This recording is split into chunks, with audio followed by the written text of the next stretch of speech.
Olá, boa noite. Estamos iniciando mais um Conversa Atrevida. Na edição de hoje nós vamos falar sobre saúde da mulher, cuidados preventivos com Fátima Trindade. Então, para a gente iniciar, eu gostaria de lembrar alguns fatos. Deixe-me organizar aqui. Enquanto a Fátima está entrando. A Fátima, ela é especialista em saúde da mulher pelo HC, UFPE, HC, Hospital das Clínicas, professora substituta da UFPE, e ela atua como enfermeira de alojamento conjunto no HBL. Então a Fátima chegou, vamos chamá-la.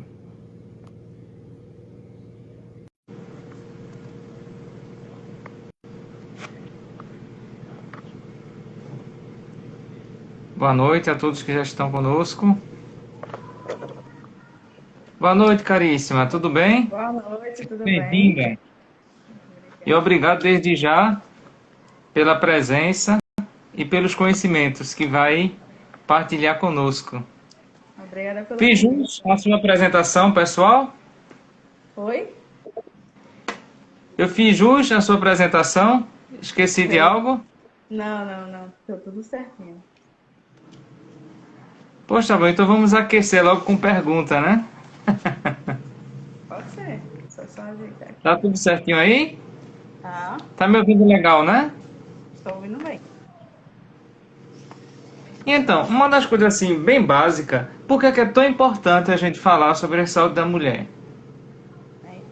Essa é uma pergunta muito importante, porque nós mulheres, né, sempre fomos, né, no decorrer da história, né, quando a gente vai entrar na história para estudar um pouquinho de como era a sociedade feminina, sempre fomos um pouquinho desprezadas, sempre fomos objetos, né, no caso, parideiras, né, não tínhamos Sim, vez, não tínhamos voz.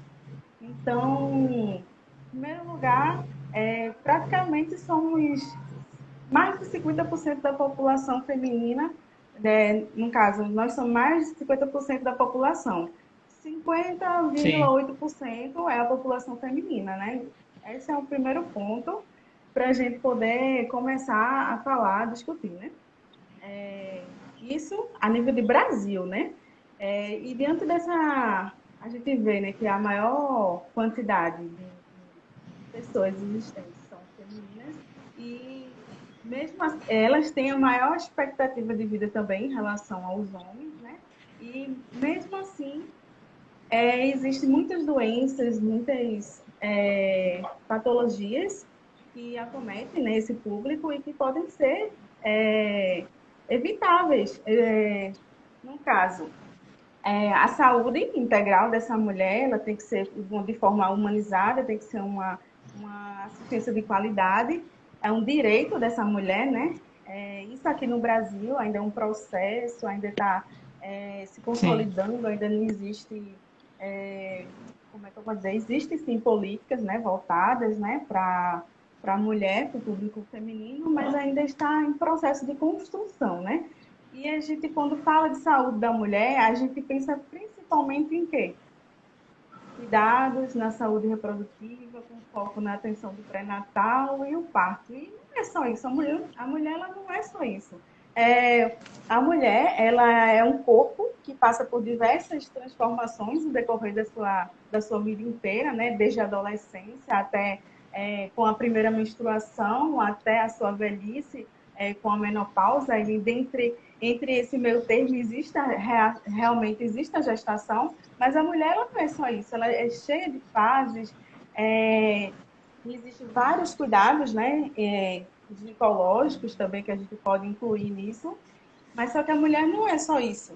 É, é um, São fases importantes, são cuidados importantes de cada período da vida que a gente tem que observar, a gente tem que entender, a gente tem que processar e a gente tem que promover também o empoderamento dessa mulher. Então é importante também que a gente conheça cada fase, que a gente não só conheça, mas que a gente passe esse conhecimento, né, para que ela possa ter um planejamento familiar adequado e de acordo com a vontade dela, porque às vezes a mulher quer usar um DIU ou usar um preservativo ou usar vários métodos contraceptivos.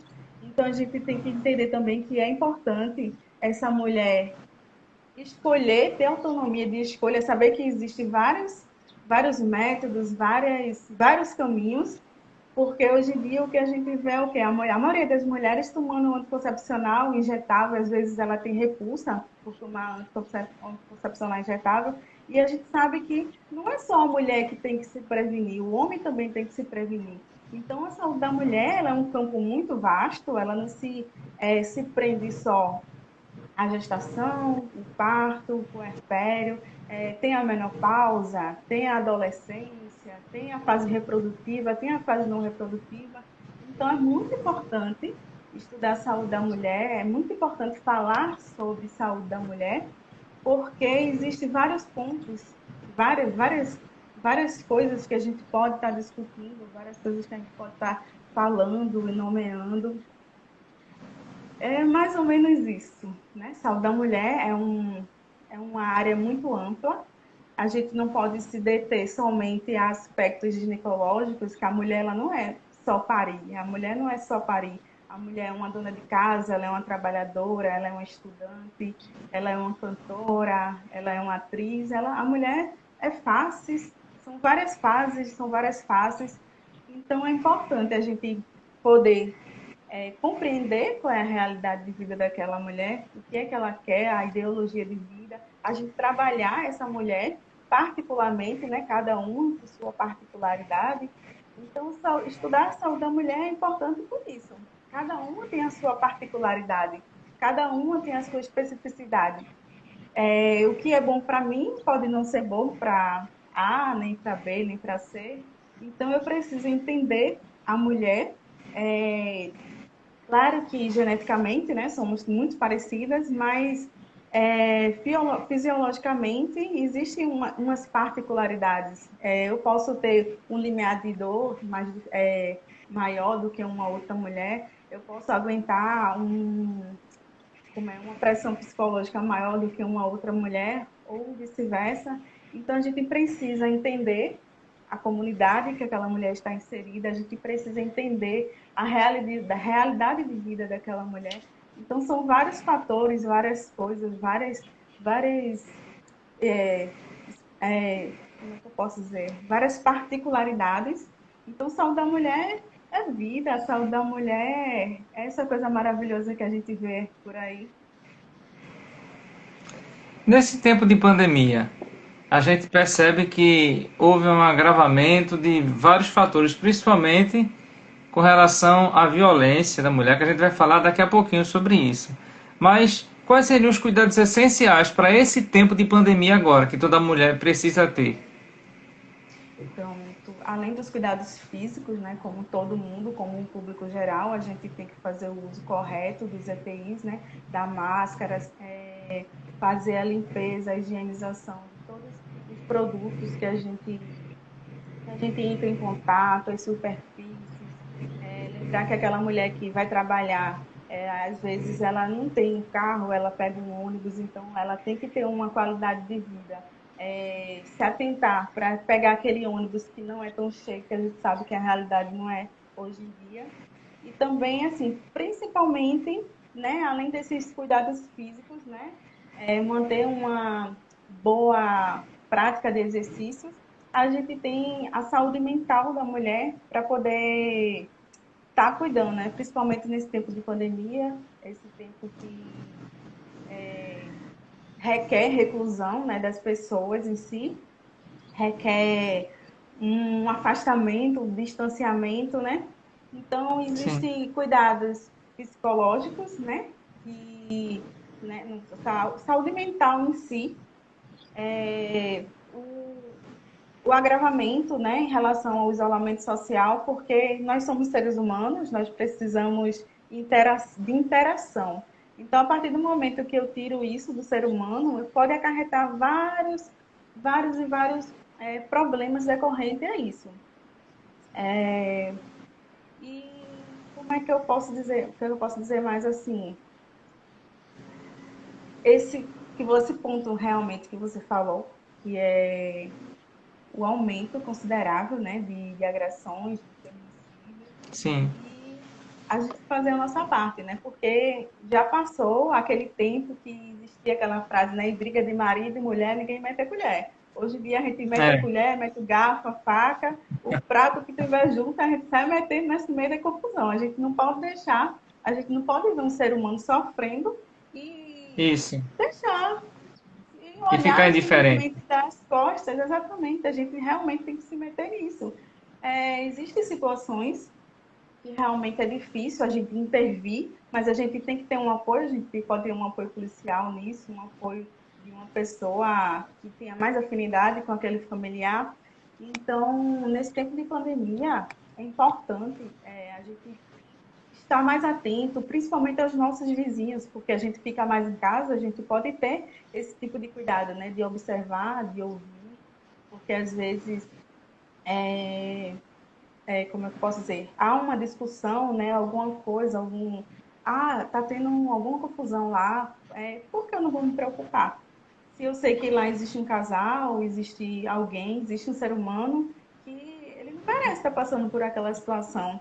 E às vezes a mulher acaba se sujeitando realmente a esse tipo de situação. Eu conheço vários casos de mulheres que realmente se sujeitam. A gente não está aqui para discriminar ninguém, nem para, como é que eu posso dizer? Sim.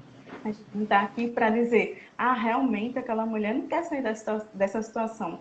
Mas a gente tem que É, entender o contexto que ela está vivendo, porque muitas vezes essas mulheres elas se submetem a esse tipo de situação, por às vezes não ter uma condição de se sustentar, de prover alimento, de prover uma moradia digna.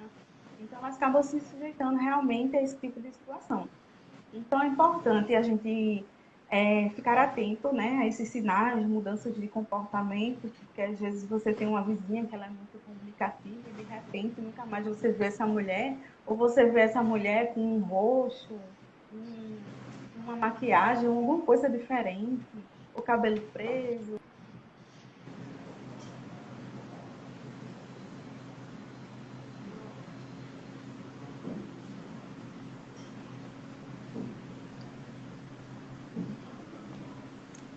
opa, deu uma travadazinha. Vamos esperar a Fátima voltar. A gente está conversando com Fátima Trindade, que ela é professora, enfermeira, especialista em saúde da mulher. Boa noite para quem chegou aqui. Estamos aguardando a Fátima voltar. Opa, Fátima saiu porque travou. Pois é, Rufino.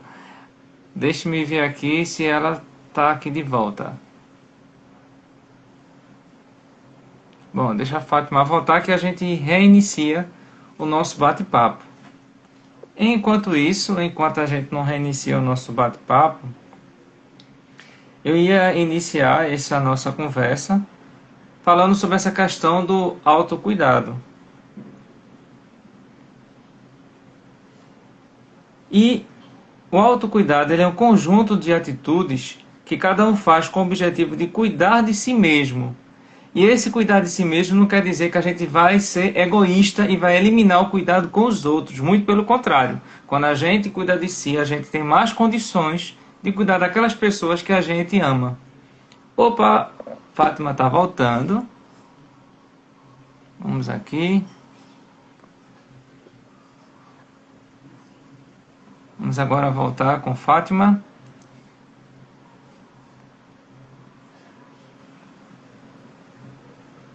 Oi, Olá, voltei. Clarice. Pois é, que bom que Ficou voltou. parado aqui. Aí eu Aham. saí para Tu voltar, estava né? dizendo, aham, que é sempre às vezes bom você sair e retornar porque a internet fica mais livre. Tu estava dizendo que às vezes a gente tem que observar aquela mulher que fica com a maquiagem mais acentuada, prende o cabelo, ou bota o cabelo na frente do rosto, dá uma disfarçada aí Isso, na exatamente. violência que sofreu. Isso, a gente precisa ficar observando os sinais de mudanças de comportamento, porque o mínimo detalhe, não sei se vocês já viram uma campanha contra, né, a violência feminina, que Sim, estava tendo uma reunião online e a amiga chegou e só de olhar para a amiga ela já notou que tinha algo diferente, então ela foi lá no chat, ela conversou com aquela amiga e ela se abriu para aquela amiga. Ela não tinha coragem de falar, mas através da rede social ela conseguiu falar e ela tinha sofrido uma violência física do companheiro dela e perguntou se queria ajuda. Ela disse que sim e a amiga mandou o policial lá onde eles moravam. E isso tudo durante a reunião do trabalho. Ou seja, ninguém percebeu, mas aquela amiga que era próxima, que conhecia sim, os, os, os traços, a fisionomia, os sinais que geralmente ela demonstra, notou que ela estava diferente e através daquilo ela pôde ajudar, né, fazer diferença na vida daquela mulher. Então que a gente possa também observar essas mudanças, esses sinais, sabe, essas pequenas coisas que aquela pessoa não fazia e hoje ela faz, aquela pessoa era uma pessoa alegre, hoje ela é uma pessoa mais triste, ela está mais reservada, ela está mais em casa. Mesmo com essa pandemia, a gente consegue notar através da rede social. sim. Então é importante que a gente, mesmo distante, a gente permaneça perto, a gente permaneça unido, a gente permaneça conectados, né? É uma nova ferramenta, né, que está aí para ajudar a gente, né, que é essa rede social, para poder aproximar essas pessoas justamente nesse momento de pandemia, que a gente possa conversar mais com nossos amigos, que a gente possa praticar esse esse feedback, né? Você está bem, realmente está bem? Você precisa de alguma coisa? E falar lá, ó, eu estou aqui para lhe ajudar se você precisar. Então, são assim, pequenas coisas que fazem a diferença na vida da pessoa. E esse contexto de pandemia altera muito o estresse, pessoas ficam mais estressadas, pessoas ficam mais deprimidas. Ter cuidado para sinais e sintomas também de pessoas que estão se automutilando. Uma pessoa que geralmente andava com o corpo todo exposto, de repente começa um calor, sabe aqueles calor aqui de Recife? Isso. E de repente está andando com uma blusa que vai até o punho. O que está acontecendo com essa Aham. pessoa? Um calor, entendeu? Isso é assim, mais de contexto de adolescente, que adolescente tem esse Sim, demais. não é só adolescente, mas principalmente adolescentes. Eu tenho um caso que bem próximo de mim que aconteceu, que eu notei, eu disse, ó, tá acontecendo alguma coisa, aí falei para uma pessoa da família, ó, observa, tem alguma coisa estranha aí, pergunta, sonda, vê o que é que tá acontecendo com essa pessoa. Aí essa pessoa foi lá, sondou, observou, não descobriu nada. Passou-se um tempo e de repente eu encontro aquela pessoa novamente e quando eu vejo lá o braço da pessoa cheio de listrinhas, ou seja, aquela pessoa estava se mutilando só por uma observação. São pequenos Hã? detalhes, né, que fazem a diferença na vida do ser humano. Então, assim, Isso. graças a Deus, não aconteceu algo pior, né? Porque Aham. poderia ter acontecido de a pessoa cometer um suicídio, tá passando por uma angústia tão grande, porque às vezes um problema de uma pessoa, para mim, é uma besteira, mas para aquela pessoa é o fim do mundo, sabe, Isso.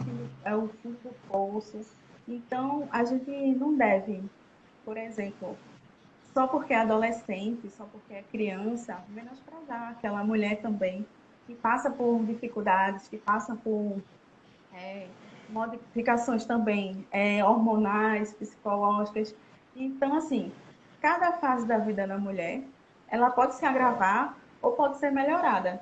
E quando a gente conhece aquela fase que a mulher está passando, a gente pode prover meios para que aquela fase ela seja melhor suportada, que ela seja uma fase mais leve para aquela pessoa adolescente mesmo, que está passando pelo ciclo da sua primeira menstruação, uma descarga hormonal muito grande e hormônio, ele vai atingir o estrogênio, progesterona, ele vai lá mandar lá no hipotálamo, lá no cérebro da gente, vai mandar mensagens de depressão. Então, às vezes, é só um ajuste hormonal que precisa ser realizado ali.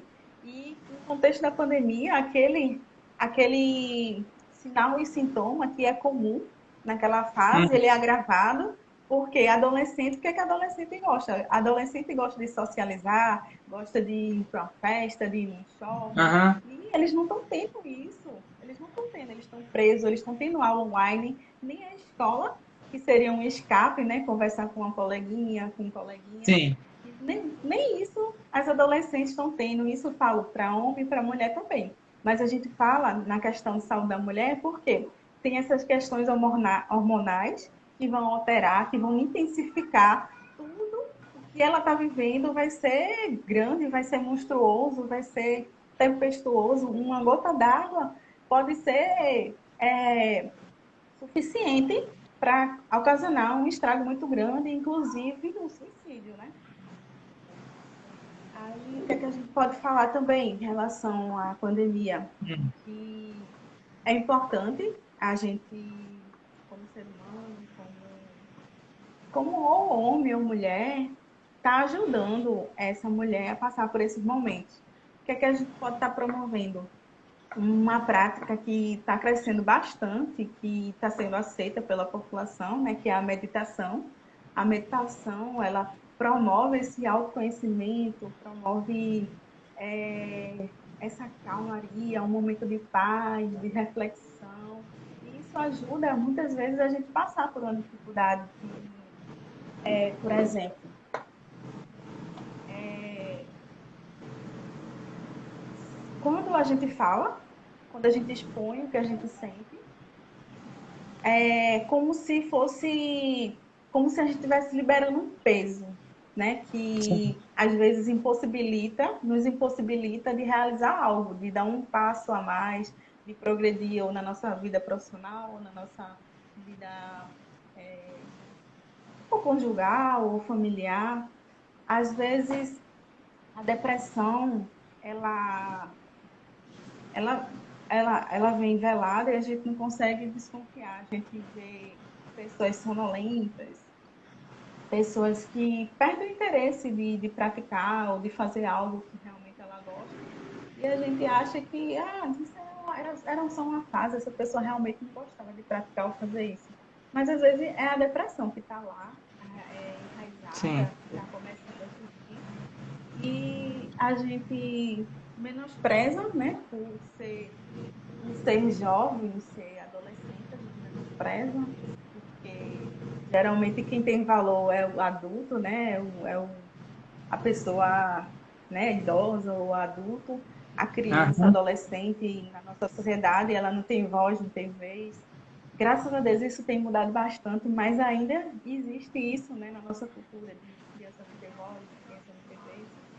Então, muitas vezes acontece de realmente existir o início da depressão em pessoas que, com ajuda profissional, às vezes um apoio de psicologia, de profissionais que trabalham realmente com isso, né? Um psicopedagogo, um psicólogo, psiquiatra, que às vezes é questão hormonal, um ginecologista para poder ajudar a identificar, porque na adolescência é onde a gente tem aquele pico maior de transformações. O peito, né, da mulher ela está desenvolvendo, o corpo da mulher está virando mais aquele corpo escultural. Então a mulher ela sabe, meu Deus, é muita mudança. Como é que isso está acontecendo? O que é isso? Será que isso é normal? Se não é, eu estou doente, meu Deus.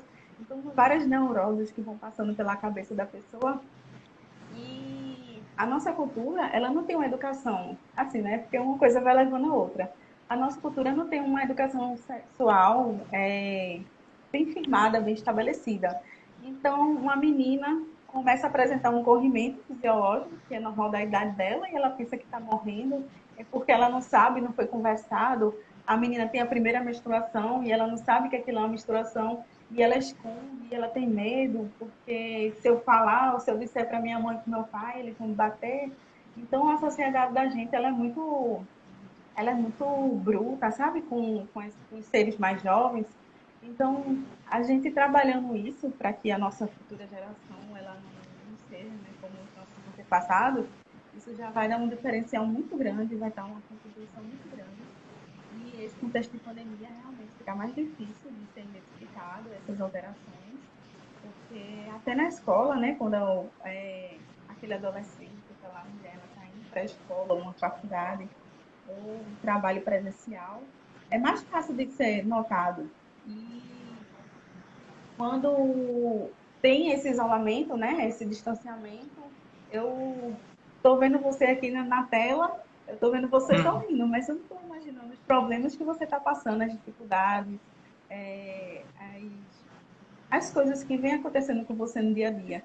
Então, é muito sim, fácil, né, no meio social, essas dificuldades passarem despercebidas. Então, promover, promover o autocuidado, promover informação, educação e saúde, passar informações, informar para a mulher que existem vários ciclos da vida, existem vários momentos, existem várias modificações, existem várias mudanças. Você não é igual desde que você nasceu. Você não sabia andar, hoje você sabe. Então, cada fase da nossa vida existe uma especificidade. Então, é importante que a gente passe isso para essa mulher, para que ela tenha um empoderamento do que está acontecendo com o corpo dela, para ela poder identificar o que é normal do que não é normal. Porque quando acontecer uma coisa que não é normal, ela vai saber pedir ajuda. Ela vai se sentir mais confiante, vai saber que é, aquilo não é normal de acontecer, eu tenho que pedir ajuda, pode ser que tenha jeito. E a partir do momento, quando a mulher ela não tem essa informação, ela retém para ela, ela acha que ela é anormal, ela acha que aquilo vai passar e às vezes não passa. Então é importante a gente promover esse empoderamento dessa mulher para ela poder entender que o corpo é dela, ela que decide as regressão delas, ela que vai decidir o momento que ela vai dar o próximo passo da vida dela, se ela vai querer agora, ela vai querer seguir a carreira dela profissional, se ela vai querer ter filhos, se ela vai querer parar, se ela não quer fazer nada da vida. Então, é importante que essa mulher esteja empoderada, porque principalmente nesses contextos de pandemia, ela vai saber identificar que ela não está bem, que ela não está legal, e a gente também fazer a nossa parte, né?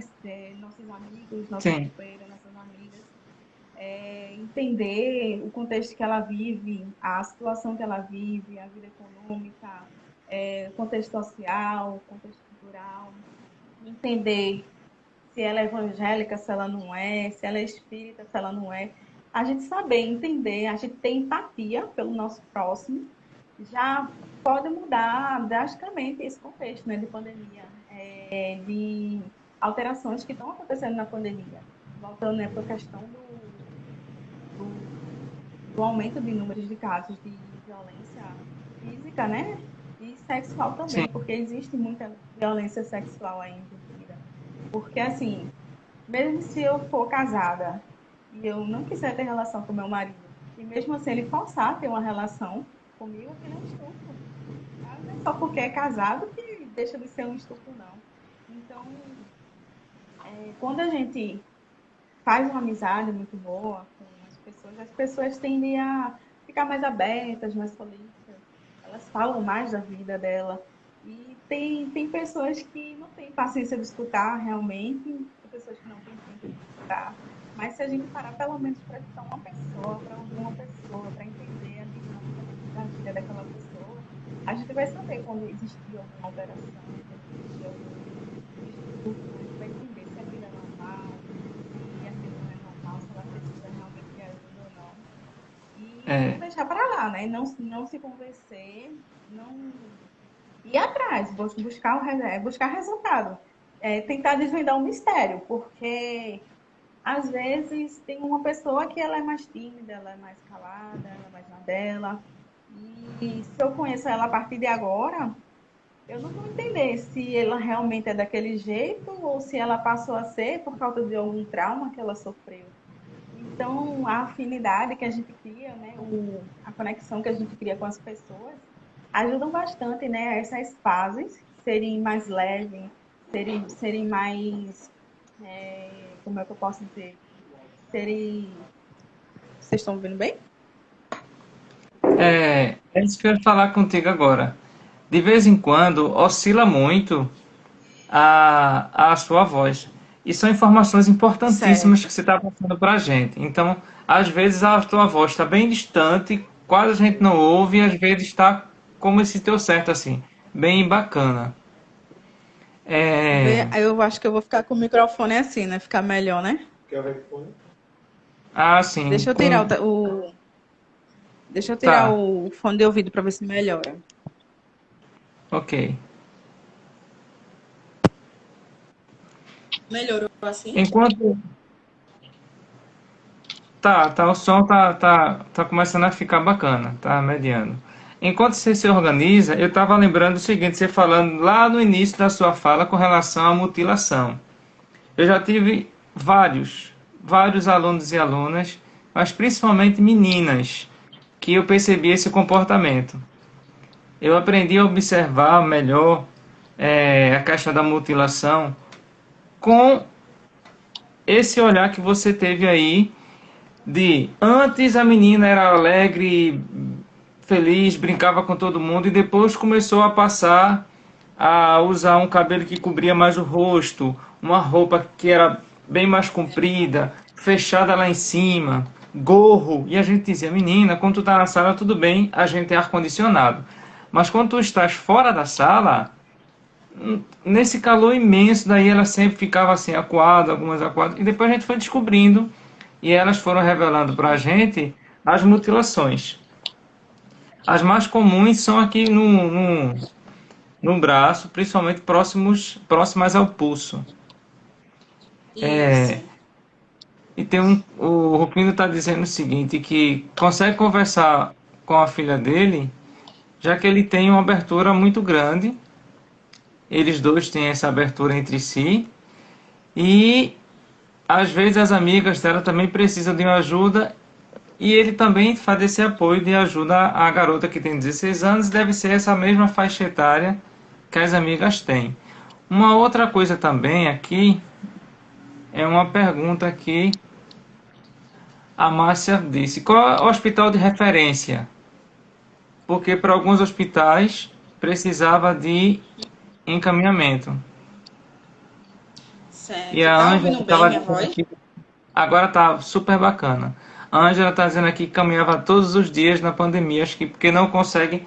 Quando vocês não colocam o comentário aqui público, quando fica lá, fica numa caixinha. E se eu clicar na caixinha, essa caixinha vai ficar aí aparecendo o tempo todo e vai atrapalhar até a visão de vocês para a pessoa. Então,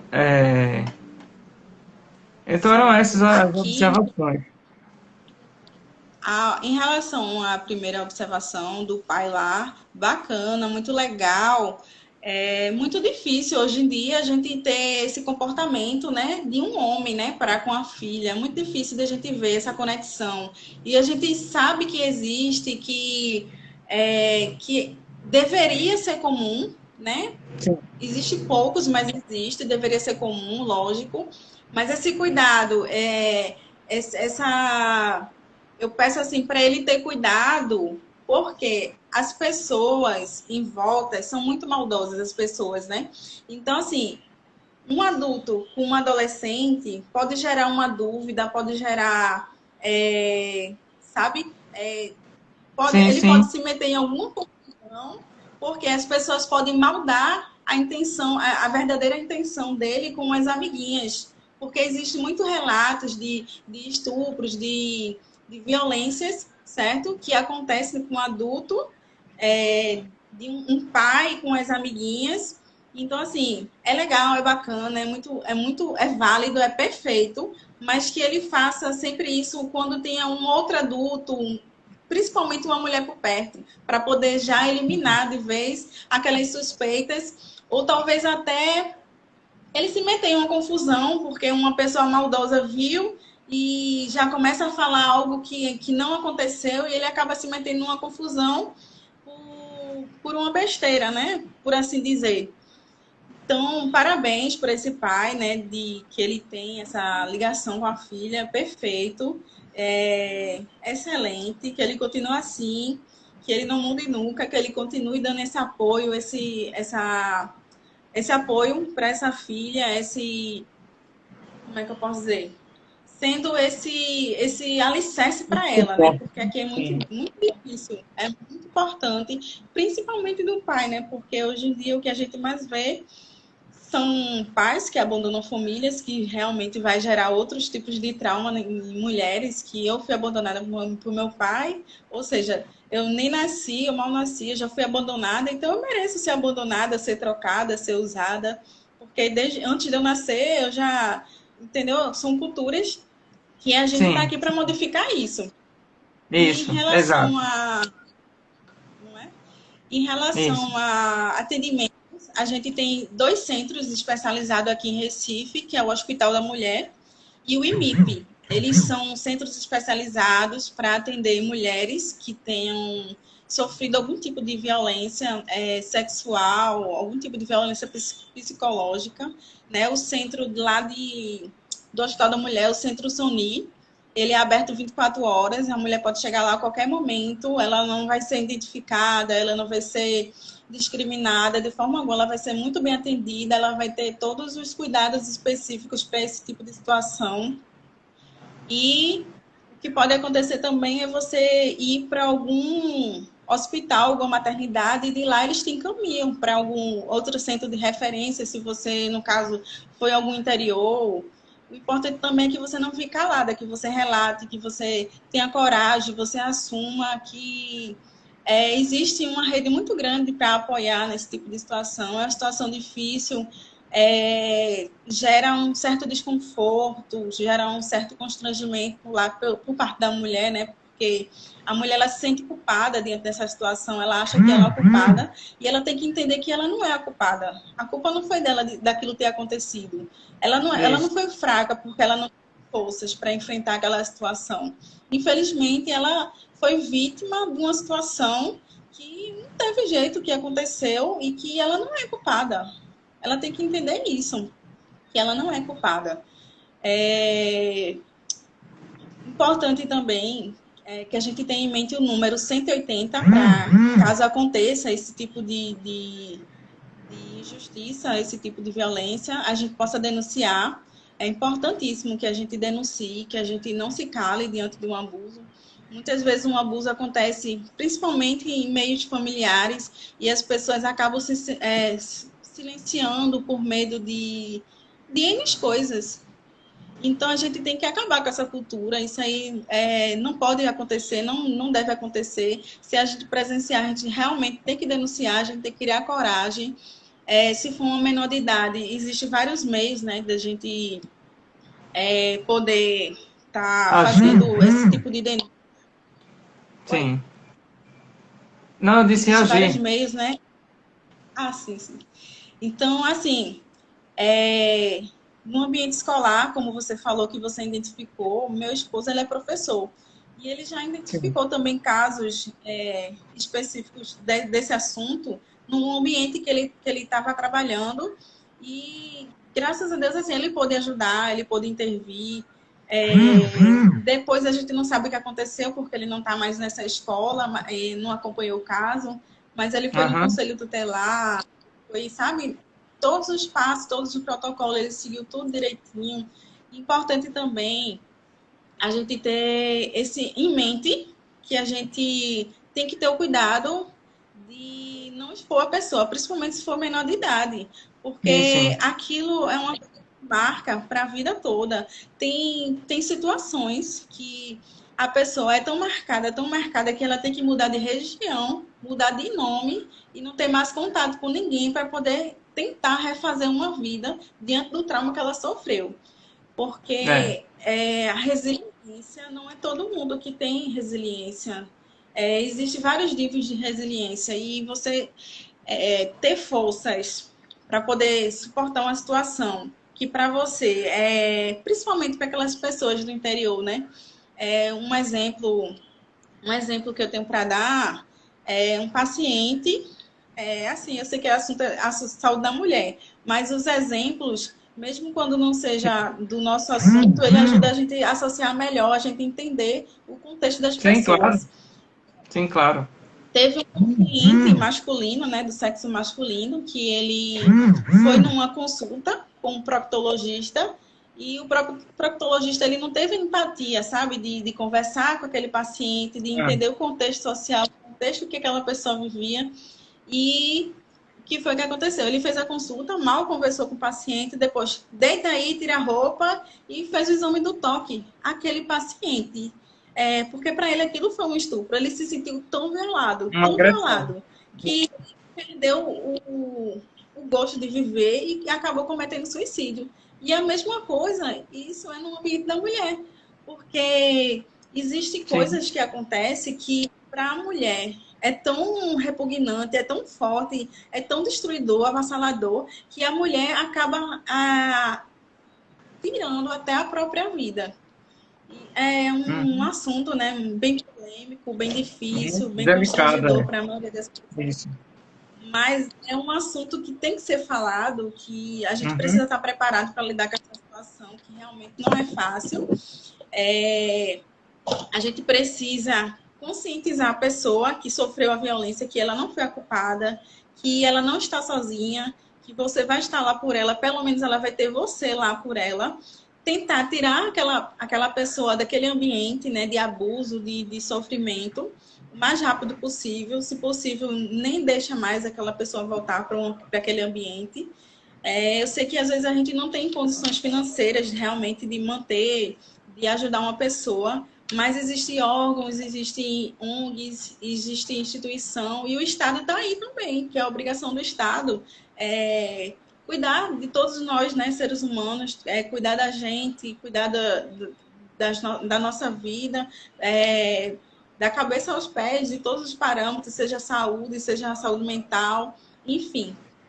É um assunto que gera várias outras discussões, que a gente tem que ter a preocupação, principalmente com criança, porque criança um exemplo, uma menina, até menino mesmo, quando são crianças, eles não vão entender, por exemplo, que alguém tocou no órgão dele sexual, que aquilo não é legal, que aquilo não pode, que não é permitido.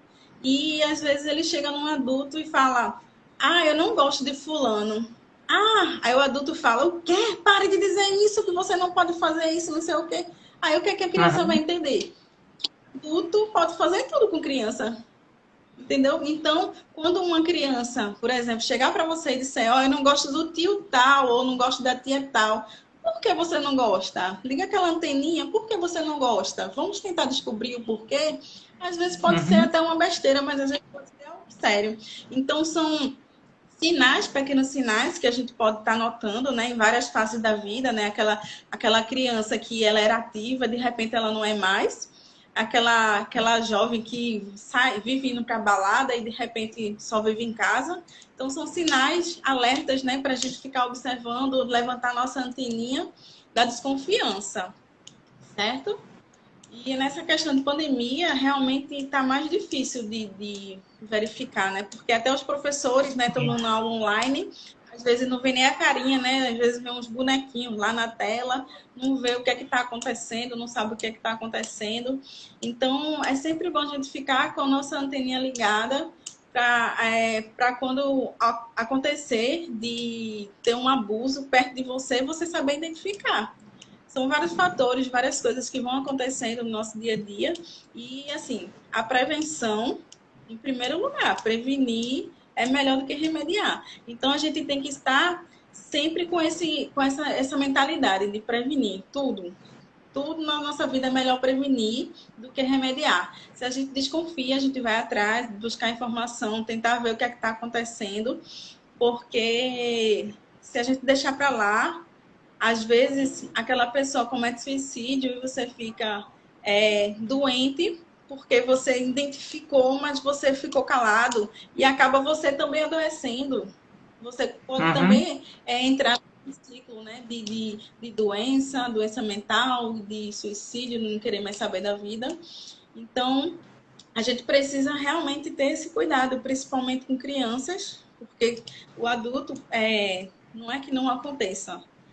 No adulto é mais difícil, mas não é impossível. a gente precisa realmente saber esses sinais e sintomas, essa mudança de comportamento, se realmente é normal ou não. E a gente buscar saber, procurar saber, não deixar para lá, não. A gente tem que, como eu estava dizendo logo no início, meter a colher no meio, meter o garfo, meter a faca. A gente não pode, a partir do momento que a gente identifica um caso, que a gente não faz nada, a gente é co-participante, a gente está participando daquilo, Sim, a gente está permitindo aquilo. A gente está sendo exato. omisso, e a omissão, ela gera um ônus para a pessoa, gera um ônus. Então, assim, esse ônus pode ser financeiro, pode ser psicológico, pode ser qualquer coisa. Às vezes, a gente identifica um erro, a gente fica calado e aquele erro acontece com a gente. Se a gente tivesse falado logo no início, isso está errado, isso não pode estar Aham. acontecendo. Então, a gente estaria evitando um próximo erro, às vezes com a gente, com o próprio filho da gente, com outra pessoa, porque ninguém merece passar por esse tipo de situação. Quando a gente tem esse Isso. poder na Não, mão, a gente não pode deixar para lá, a gente tem que correr atrás, a gente tem que fazer a nossa parte, fazer com que essas coisas ela acabem, né? Esses ciclos viciosos ele acabam, né? A gente nada melhor do que a gente para botar um ponto final e mudar essas culturas. a Goianita, boa noite, caríssima. Tá lembrando aqui que acontece dentro da própria família os abusos. Esses abusos, Exato. eles são assim, infelizmente, estão no topo dos casos. É na própria família que se destrói mais a psicologia das pessoas quando essas pessoas não sabem se amar, não sabem aprender a ter limites, aprender que tem seus traumas e trabalhar seus traumas. Tu estavas dizendo, Fátima, sobre essa questão de pessoas que mudam de estado, mudam de ambiente, não só para se proteger, mas também para fugir da situação que às vezes ela se estende. Eu tenho várias alunas assim, tanto alunas que foram embora, quanto alunas que vieram de outros estados, e também até de colegas professores que passam a mudar de bairro, de cidade, justamente para diminuir essa violência que acontece, principalmente com a mulher, porque infelizmente é muito comum. Aí a gente estende a pergunta e diz assim: quais são essas doenças que são mais evidentes para o público feminino? Pronto, aí assim, são vários contextos, né, que existem, são várias coisas que acometem, principalmente a gente vai focar o quê? De órgão genital, de doenças sexualmente transmissíveis, né, que agora elas são chamadas de ISTs, porque são infecções, elas não são mais doenças, né, são infecções. Ah, é? São infecções e sexualmente transmissível, né? O termo correto hoje em dia não são mais doenças sexualmente transmissíveis, né? Então, assim, o topo do topo a gente vai ter o câncer do colo do útero, né? Ah, Câncer sim. do colo do útero é o que mais acomete. E, assim, o câncer do colo do útero é uma doença que ela é 100% evitável. E, hoje em Hum, dia, a gente ainda tem um grande índice de câncer do colo do útero. Então, através daquele exame, que é Papa Nicolau, a gente pode estar identificando, né, um câncer do colo do útero, um exame físico, né, quando a mulher vai numa consulta ginecológica, através de sinais e sintomas, ou até mesmo através do exame físico em si, a gente pode estar identificando uma osteoporose, quando ela é mais, sabe, naquela fase da menopausa, uma sim. endometriose, né, que uma inflamação da camada do endométrio, que é a parede do útero em si, que no caso ela tem uma espessura específica e na endometriose ela fica um pouquinho maior do que o normal, e isso gera muita dor, as mulheres têm muitas cólicas, às vezes até incapacitante. Aí a gente entra num ponto que tem muitas empresas que preferem contratar homem do que mulher, porque mulher tem filho, porque mulher falta para ir na consulta com filho, porque mulher falta porque tem cólica. Tem mulher que desmaia por causa da cólica. A dor é tão grande que ela desmaia. Então, é, E tem cura, gente, tem cura. Se a gente for atrás, a gente acha cura para as maiorias das doenças que existem. Tem a cistite, tem ovário policístico. Esses ovários policísticos, elas deixam a mulher estéreis, né? Tem uma maior dificuldade de engravidar e através de medicações, através de um tratamento, ela pode voltar, né? Tem aquela mulher que sonha, idealiza em ter filho. Tem mulher que não. E normal, Uhum. ok, tudo bem, tudo maravilhoso. Mas aquelas mulheres que desejam ter filho e a culpa é do ovário policístico, porque não deixa ela engravidar, existe cura. E ela vai atrás da consulta, tem medicação para isso, certo? O mioma uterino, que faz ela sangrar bastante, né, durante o período dela menstrual. Tem cura, às vezes só medicamentosa, às vezes precisa de uma intervenção cirúrgica. E a gente chega no ponto que as infecções sexualmente transmissíveis, principalmente o HPV, e é uma doença que ela é 100% evitável. Se a mulher ela usa o preservativo, né, que é a camisinha, né, masculina ou feminina, ela tem um risco diminuído, ela tem quase 0% de chance de contrair essa doença, exceto em alguns casos, se a pessoa tiver lesão, porque assim, o preservativo em si, ele só vai proteger a mulher ou o homem naquela parte que realmente está coberta, né? Se é o homem, ele introduz a camisinha, ela só vai até aqui. Então, o testículo fica exposto, sabe? Toda aquela região ao redor fica tudo exposto, na mulher também. Então, se houver alguma lesão, em qualquer outra parte lá, ela pode realmente contrair essa IST, né? Essa doença sexualmente transmissível, né? Tem a gonorreia, tem a clamídia, tem várias doenças que até fazendo aquele exame Papa Nicolau, a gente identifica, a gente trata, né? São doenças tratáveis, né? Na maioria dos casos. E importantíssimo ter esse cuidado ginecológico, né? Porque essas doenças prevalentes nesse grupo vão ocasionar sinais e sintomas. Muitas vezes elas são silenciosas, mas a partir do momento que eu tenho aquela rotina, aquela sistematização de eu preciso pelo menos pensar em mim, né? Me cuidar, ir atrás do médico, fazer minhas consultas de rotina, minhas consultas periódicas, ela precisa se conscientizar. Mas eu trabalho muito, não dá tempo.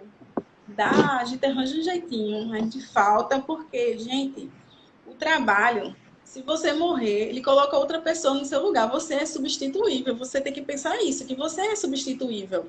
Então, para sua família, para seu filho, você não é substituível. Você tem que pensar em você, primeiramente em você. Pelo menos uma vez no ano, eu tenho que tirar um dia no ano. O ano tem 365 dias. Eu pego um dia só nesse ano e marco todas as minhas consultas, meus check-ups, minhas rotinas, faço tudo lá e pego um outro dia para poder mostrar o resultado desse exame. Às vezes, né, com essa tecnologia, né, hoje em dia tudo é online, a gente pode até ter uma consulta fora do nosso horário de ambiente de trabalho, enviar esse resultado para alguém, para algum médico, ou ginecologista, ou uma enfermeira de posto-saúde, independente, né, de quem solicitou, né, retornar esses exames e ele, a partir dali, ele já vai trazer para você o resultado, se foi normal, se não foi normal, e a partir daí intervir. Então, são, são cuidados que a gente precisa ter com a nossa saúde, a gente precisa pensar na gente, a gente precisa ter esse pensamento que o trabalho, sem a gente, ele funciona, mas a gente, nossos familiares, nossos filhos, realmente, assim, eles seguem a vida dele, mas a perda que eles vão ter, que vai gerar, né, pode gerar, né, uma perda, sabendo que, meu Deus, poderia ser evitado. poderia ser Sim, pode evitado ser se eu fizesse evitado. pelo menos por ano. Entendeu? Então é importante a gente saber que existe vários tipos de doença, né, para várias fases da gente, né? Tem as doenças, né, osteoporose, que é mais para o finalzinho, né, quando a gente vai perdendo aquela capacidade hormonal, vai perdendo cálcio. Então a gente sabe que às vezes a gente precisa repor esse cálcio. A gente saber que durante o ciclo reprodutivo, que é aquela parte que eu vou estar ovulando, que eu vou estar menstruando, eu posso ter doenças como endometriose, eu posso ter mioma, eu posso ter câncer do colo do útero se eu tiver relação sexual. Então, são várias coisas que são prevalentes, né, durante as fases da vida da mulher, que eu preciso identificar, que eu preciso conhecer os sinais e sintomas para poder estar intervindo, né? Ou Sim. medicamentosamente ou cirurgicamente, certo? A- Além do mais, tem até os problemas que são de carga social, né? A Ângela, ela estava falando aqui que ela está na menopausa e às vezes ela sente que muita gente fica percebendo, ela sente isso na pele dela, que as pessoas a percebem como uma pessoa incapaz, né? Justamente por tudo isso que você falou, né? Por causa dessa explosão que acontece de hormônios, de falta dele e todas essas sensações que são é, acumuladas, né? Que a gente do sexo masculino não consegue imaginar porque a gente não tem toda essa carga hormonal. Mas quais são os exames, esses altos exames que a mulher pode fazer? E em que ponto ela fez um exame e não achou uma coisa que não está legal? Como é que ela vai proceder a partir daí? Pronto, vamos lá. Só voltando a uma questão, rapidinho, Sim, para a gente entrar nesse ponto. Uma certo, coisa certo. que é primordial é preservativo, gente. Preservativo masculino ou feminino e tomar cuidado. Por exemplo, se eu estou fazendo sexo vaginal ou anal, eu não posso ter a mesma camisinha introduzindo nesses dois orifícios. Eu tenho que realizar a troca, porque a microbiota do ânus, do colo retal e da vagina são diferentes. Então, pode ocasionar de ter uma infecção aí, certo? Uma vaginite ou algo pior. Então, é importante a gente ter essa conscientização, que eu preciso me prevenir, mas eu também tenho que saber como me prevenir. Eu tenho que me prevenir é, com preservativo, principalmente, certo?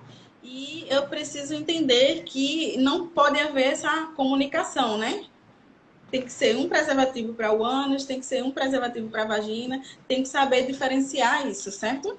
Aí voltando agora para os resultados, né? Os métodos, principalmente os métodos, principal mesmo é a prevenção, os cuidados preventivos, né? Que é a construção de hábitos alimentares melhores, né? A prática esportiva, o cuidado realmente com a saúde íntima, alimentação, manter uma atividade física, pode ser hidroginástica, pode ser um yoga, pode ser uma caminhada. E tudo isso ele vai diminuir fatores, porque, por exemplo, o câncer. O câncer, existem vários fatores de risco. Existe a obesidade, certo? Existem problemas cardiovasculares, o fumo, certo? Aí são várias coisas. O principal é essa prevenção desses cuidados que são coisas que a gente faz para evitar de ter algum tipo de doença. Mas também tem aqueles cuidados que a gente faz buscando ver se existe alguma doença. Por exemplo, no mínimo, eu tenho que fazer anualmente exame de sangue. Eu tenho que ver como é que está a minha taxa de glicose. Eu tenho que ver como é que está essa minha glicose. Ela vai dizer se eu estou diabético ou não, porque a diabetes ela é uma predisposição, é um fator de risco para ter câncer. Então, eu tenho que fazer esse exame de sangue, comparar com os exames anteriores, né? No mínimo, eu tenho que fazer exame de sangue. Tenho que fazer colesterol, triglicerídeos, para saber essas taxas, né? Do HDL, do LDL, que o HDL é aquela taxa que tem que estar maior, que é o colesterol bom, O LDL tem que estar mais baixo, mas ele não pode estar tão baixo. Então, a gente precisa, além desse acompanhamento, um acompanhamento com o médico, né? Para ele poder ter essa leitura com a gente. Porque eu não vou saber a referência do que é quando ele está bom ou quando ele não está. Algumas coisas eu ainda consigo pesquisar na internet e saber. Quando eu identifico que tem um erro, aí eu vou procurar uma ajuda. Uma ajuda de uma enfermeira no posto de saúde, de um médico da família, de um médico de uma unidade de alto risco. Então, no mínimo, eu tenho que fazer glicemia de jejum, eu tenho que fazer hemograma para saber se eu tenho anemia ou não, que são fatores que desencadeiam o câncer, né? A anemia tem o câncer do sangue, né? Tem a ureia, a creatinina para saber como é que meus rins estão funcionando, tem o TGO, tem o TGP, que é para saber como é que está o meu fígado, e tem os hormônios da tireoide, né, que é o TSH, o T3 e o T4. Então eu preciso dosar esse nível de hormônio para saber se eu tenho hipo ou hipertireoidismo, que é uma doença que afeta diretamente a vida, né, dessa mulher. No mínimo, tem que fazer esse anual. Então, eu tenho que entender também que após a primeira menstruação, até uns 40 anos, mais ou menos, eu tenho que ter uma consulta periódica, né? Uma avaliação completa com um médico, tenho que fazer uma avaliação ginecológica, tenho que fazer exames laboratoriais e a citologia ocótica, né? Que é aquele Papa Nicolau que a gente faz. Sim. E a partir dos 40 anos... Oi? Não, eu disse sim. Sim. A partir dos 40 anos, aí entra aí um outro fator de auxílio, né? Que é a mamografia, né? A gente não faz antes, por quê? Porque antes tem aquele fator de risco para a mulher, né? Para exposição, para aquele raio, né? E pode dar um falso negativo, porque às vezes a mulher está numa fase que a mama está um pouquinho mais cheia, está um pouquinho mais alterada, e a gente pode achar que aquilo é patológico. Então, é importante que essa mamografia ela só seja feita a partir dos 40 anos, certo? E exercícios físicos regulares. E em relação ao Papa Nicolau, tenho algumas informações, né, para passar para vocês, né? Quanto é que eu devo começar a fazer?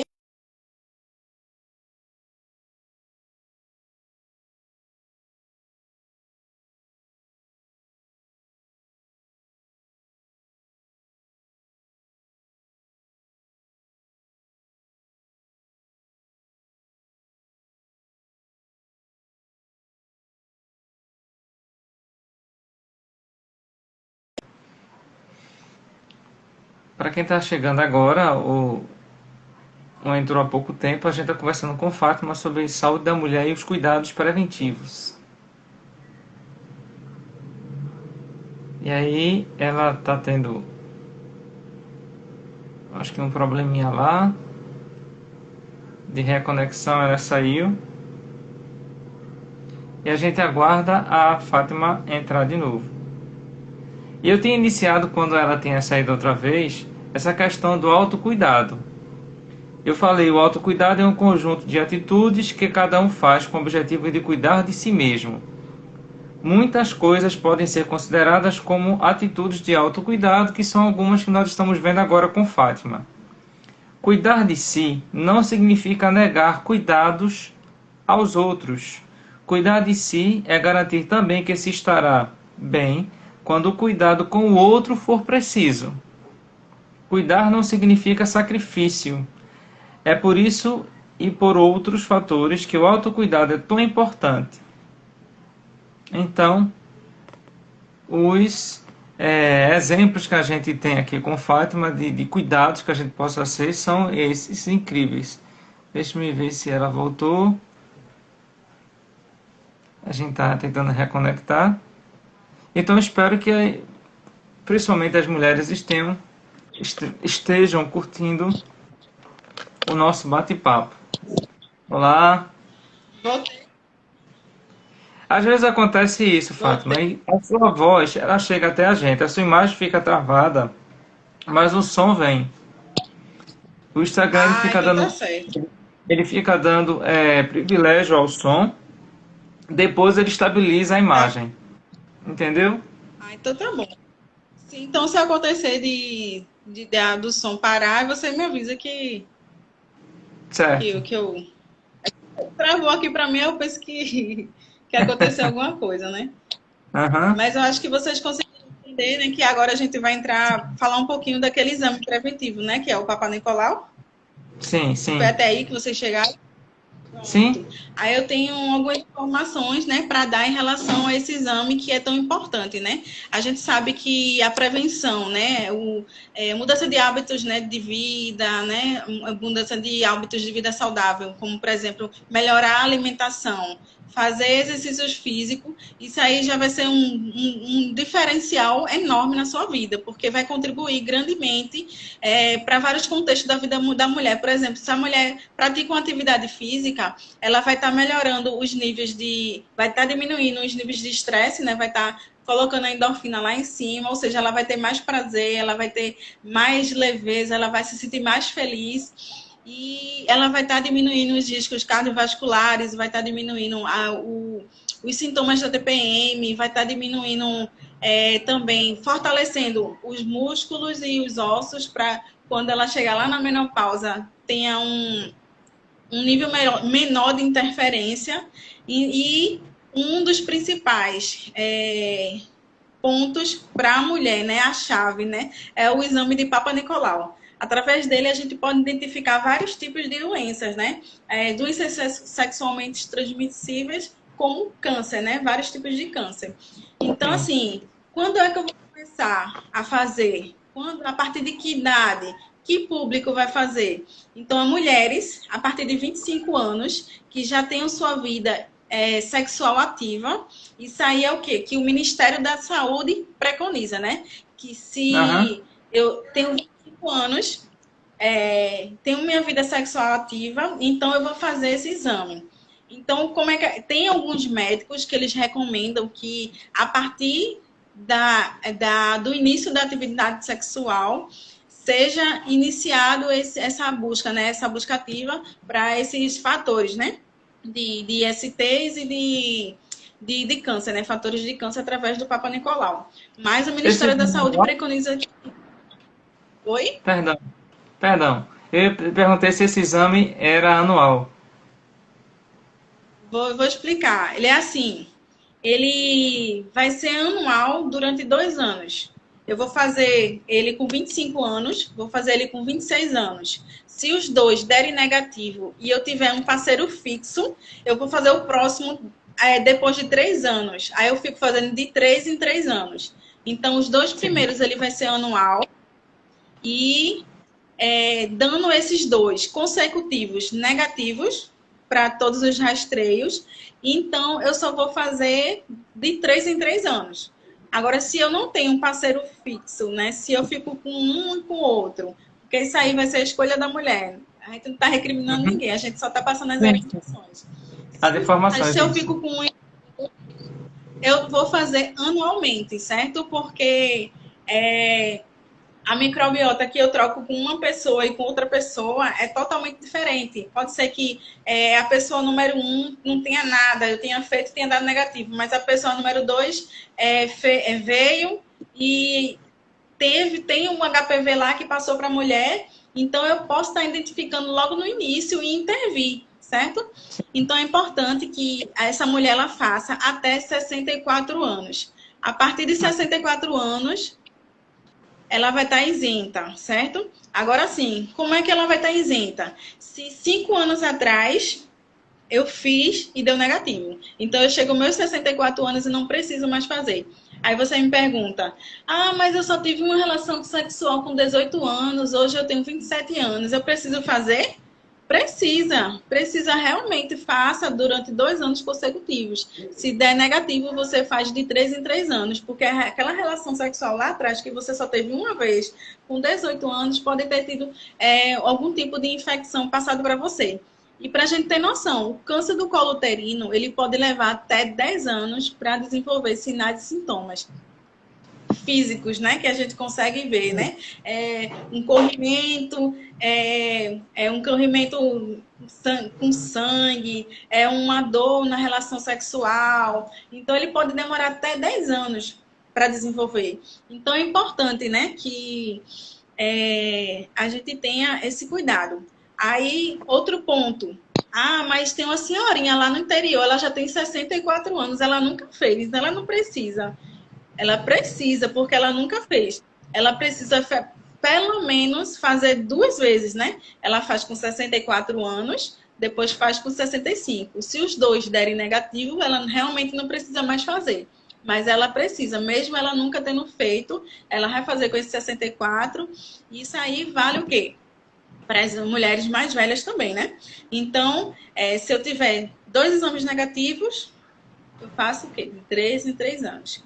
Se a mulher nunca teve relação sexual, ela não precisa fazer. Ela não precisa fazer, que é o caso das virgens, ou realmente das virgens, ela nunca teve um relacionamento sexual. Eu tenho 28 anos e nunca tive um relacionamento sexual, então eu não preciso fazer esse exame, tá certo? Existem algumas recomendações para as pessoas, para as mulheres, né, que forem fazer esses exames. Elas não podem, quando ela for fazer o exame, aí a enfermeira, ou o médico, ou a médica, ou o médico que for fazer esse exame, ela vai lá marcar, então ela precisa sair. Por exemplo, ela chega lá para marcar, aí ela, tal dia você vem fazer. Quando ela for fazer essa marcação, pode ser por via online, porque hoje em dia está muito atualizado as coisas, eu marco consulta pelo WhatsApp, ou pessoalmente, ou por telefone, ou por e-mail, independente do meio que você faça a marcação, você tem que sair com a data da consulta e com as orientações. Aí, que orientações são essas? Eu não posso ter tido relação sexual nos 3 dias anteriores ao dia da consulta. Eu não posso estar menstruada, eu não posso ter feito uso de cremes vaginais, né? Que tem mulheres que têm algum tipo de corrimento que precisa fazer o uso de cremes vaginais para poder eliminar a bactéria que existe, que está morando ali, que ela não é benéfica. E um outro ponto também, mulher grávida, ela pode fazer? Ela faz normal. Durante o exame do Papa Nicológico, a gente colhe 2 tipos de células, que é o da endossévice e da ectossévice. Então, a gente só vai colher a parte de fora do colo do útero, que a gente chama de ectossévice. Não, a gente não colhe com a... Esqueci o nome agora. Com a escovinha, a gente não colhe com a escovinha dentro do colo do útero. A gente só vai colher de fora, mas a mulher grávida, ela pode realmente estar fazendo esse exame. Aí a mulher fez esse exame, chega o resultado. A gente tem que se preocupar de ir atrás do resultado também, viu, gente? Porque tem muita mulher que faz o exame e deixa o resultado para lá. Quando tá normal, tudo bem, né? Mas se tem alguma coisa lá, se ela faz na unidade de saúde, eu como enfermeira, eu tenho que receber esse exame, eu tenho que saber interpretar, eu tenho que saber se está normal ou não. E assim, tenho que fazer uma busca ativa, eu tenho que ir atrás dessa mulher quando dá alterado, para dizer, olha, você tem que fazer o tratamento. Então, através desse exame, eu posso identificar se existe algum tipo de inflamação, se está uma inflamação leve, moderada, se precisa de alguma medicação, se existe alguma microbiota lá morando, alguma bactéria lá que não é do convívio normal, como como é que eu posso dizer? A Gardnerella, que é uma das infecções que ela, quando a mulher tem, ela exala um odorzinho, sabe, mais forte, mais parecendo um peixe podre, sabe? Aí, assim, eu não vou entrar no assunto de STs não, mas assim, só uma leve pincelada para a gente ter noção, né, desse exame, como ele é tão importante. Eu vou descobrir se eu tenho só uma crise de candidíase, porque lá na nossa flora vaginal a gente tem a cândida lá dentro. E às vezes essa cândida, quando a gente tem uma diminuição imunológica, ela se aproveita, se prolifera lá, dá umas coceirinhas lá embaixo, e a gente pode estar usando a medicação para poder estar revertendo esse quadro. Então, um dos fatores que vai ajudar, né, tá identificando esse tipo de microbiota lá dentro. E uma coisa mais importante ainda, que é o câncer, né? Que existem vários estágios dos tipos de câncer, né? Que é o mais conhecido, NIC1, NIC2, NIC3, tem o carcinoma invasor. Então, quando esse resultado chega para a gente vai saber identificar que existem alterações que elas são benignas, e existem alterações que ela tem uma atipia, né? Que ela não era para estar ali, que ela não é normal, que há uma lesão naquele epitélio, que é uma camada do revestimento, né? Do órgão. Sim. Então, eu vou saber identificar que existe uma alteração que está lá. Então, assim, eu vou encaminhar essa minha paciente a partir desse momento, né? Que eu identifico algum tipo de NIC, né? Ou NIC1, NIC2, NIC3. Eu vou encaminhar essa minha paciente para uma colposcopia, que é um exame que é feito como se fosse o Papa Nicolau, só que ele faz uma biópsia, ele pega um pedacinho daquela estrutura para poder colocar no microscópio e estar analisando, para poder confirmar ou negar o diagnóstico.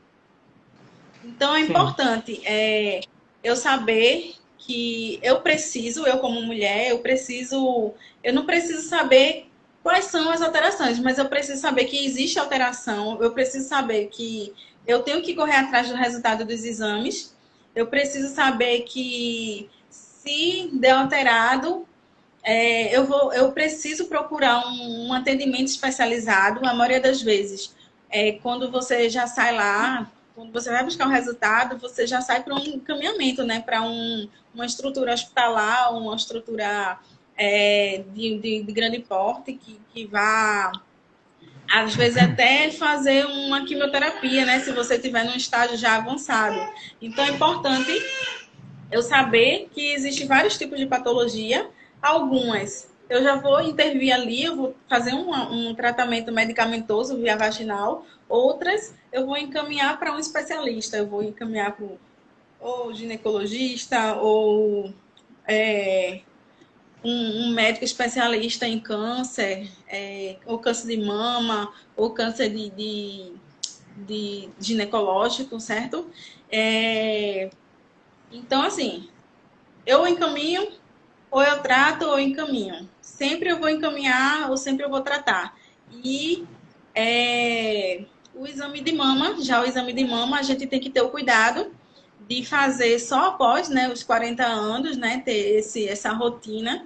E eu aprender a identificar e a conhecer meu corpo, né? Me tocar, eu vou fazer o exame de mama, vou fazer o autoexame de mama, eu vou introduzir meu dedo na vagina, eu vou sentir minhas estruturas. Não é vergonha, gente. A gente vive num século mais evoluído, mais avançado, então a gente precisa se tocar, a gente precisa aprender a identificar o que é o nosso normal, o que não é o nosso normal. Então é importante eu, como mulher, eu me toque quando eu estiver menstruada, eu me toque quando eu não estiver menstruada, para poder identificar o meu colo de útero, a minha parede da vagina, porque a partir do momento que existe uma lesão naquele local, é mais fácil eu identificar, porque eu sou meu vigilante, eu sei quando eu não estou bem, ou quando eu estou bem. Então é importante a gente ter essa consciência, né, que nós como mulheres, a gente precisa ser vigilante de nós mesmas, né? De a gente ter esse cuidado de identificar, porque como a gente estava falando em questão da pandemia, né? Se a gente não vê, a gente não sabe que existe. Então, a partir do momento que a gente conhece, que a gente sabe que é o nosso normal, a gente consegue intervir a tempo, né? De não ter uma repercussão maior, ou até chegar ao nível de ter a morte mesmo, porque às vezes está tão avançado que está enraizando já para outros órgãos. Então é importante a gente ter esse cuidado, esse conhecimento, esse zelo por nós mesmas, né? A gente se conhecer, não é errado, não é feio não, gente. Se toquem, introduz o dedo lá dentro mesmo da vagina para poder se conhecer, para poder saber se está normal, se não está. É importantíssimo isso. Que a gente não tenha vergonha não de se tocar, não. Vá pro banheiro, fique sozinha lá e ninguém precisa saber, não. Faça a sua parte, que com certeza é um benefício inestimável. Você se conhecer, você saber o momento certo de agir, quanto mais rápido, melhor, e mais chances de reverter o quadro, de eliminar o mal pela raiz. A gente tocou Tem aqui alguma também no pergunta? assunto, a gente tocou aqui na questão da menopausa e algumas Uhum. pessoas estavam falando sobre esse problema que enfrenta mais social do que físico. Mas existem cuidados especiais que podem ser feitos. Certo. Primeiro, a gente precisa diferenciar a menopausa, porque geralmente a gente confunde muito menopausa com climatério. O climatério é aquele período que a gente começa a deixar de ser uma pessoa reprodutora para ser uma pessoa não reprodutora. Então, o climatério é todo esse período. E a menopausa, em si mesmo, ela é quando eu tenho minha última menstruação e ela tem um diagnóstico confirmado quando tive essa minha última menstruação em janeiro. Passei 12 meses seguidos sem ter nenhum tipo de menstruação. E assim, um alerta que a gente precisa é, poder fazer exames para poder confirmar. Geralmente o exame é clínico, né? De confirmatório do período da menopausa. Mas a gente precisa confirmar se não existe uma outra patologia envolvida. A gente precisa descartar outros tipos de patologia para poder estar confirmando esse diagnóstico. Existe também a menopausa precoce, né, que ela é patológica.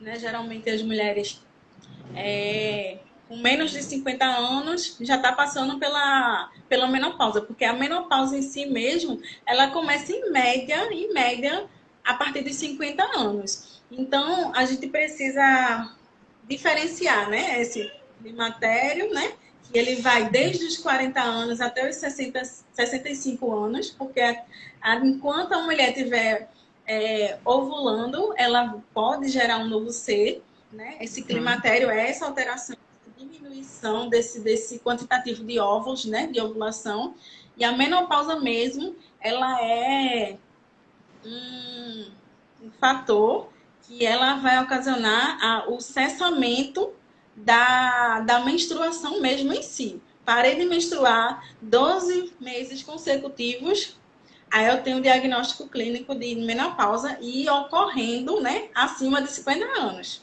certo? Aí, a partir daí, a gente sabe que quando a gente entra na menopausa, né, porque a gente deixa de ovular, a gente deixa de produzir vários tipos de hormônios, que esses hormônios, eles são responsáveis de regular nosso humor, regular nossa temperatura, regular nossos níveis de estresse, nossos níveis, até mesmo o batimento cardíaco. Então, quando eu passo pela menopausa, eu vou ter uma diminuição dessa carga hormonal e, consecutivamente, eu vou apresentar vários sinais e sintomas. O principal dele é o fogacho, né? Que é aquele calor que a mulher sente, é um calor que vem e de repente passa. Meu Deus, que calor é esse? Esse é o principal sintoma que a mulher vai apresentar. Mas ela pode apresentar vários outros sintomas, que como é que eu posso dizer?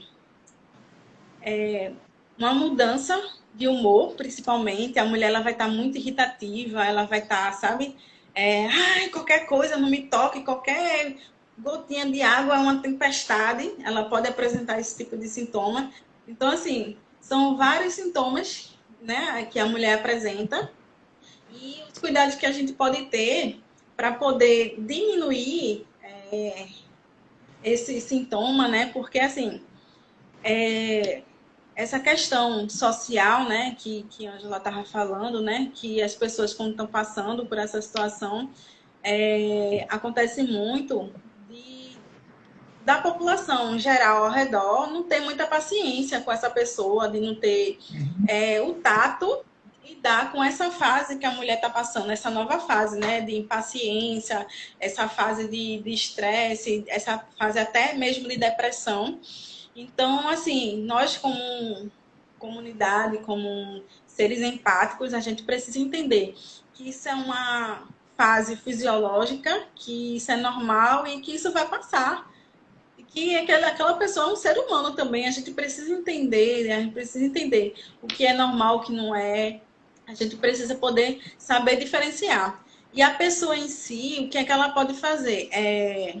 Para poder diminuir esses sinais e sintomas. Manter uma alimentação saudável, evitar frituras, bebidas, cigarros, que tudo isso são fatores que desencadeiam esses sinais e sintomas, né? Para que eles sejam mais intensos, né? Então é importante, né? Sim. Eu controlar esse meu colesterol, se eu controlo esse meu colesterol, eu posso estar identificando através daquele exame de sangue que eu faço anualmente, eu vou saber se ele está normal ou não. Reduzir esses níveis de estresse. O que é que causa mais estresse? O que é que tira mais a minha paciência? O que é que eu posso fazer para tirar esse fator que desencadeia ou depressão? O que é que eu posso fazer para poder diminuir esses fatores? Eu tenho que manter também meu peso adequado, eu tenho que manter uma alimentação saudável. Então, todos esses fatores, né, que as mulheres passam na menopausa, eles podem ser diminuídos, né, através daqueles que a gente falou lá no início, né, que é educação em saúde, mudanças de hábitos alimentares, Sim. como é que eu posso dizer?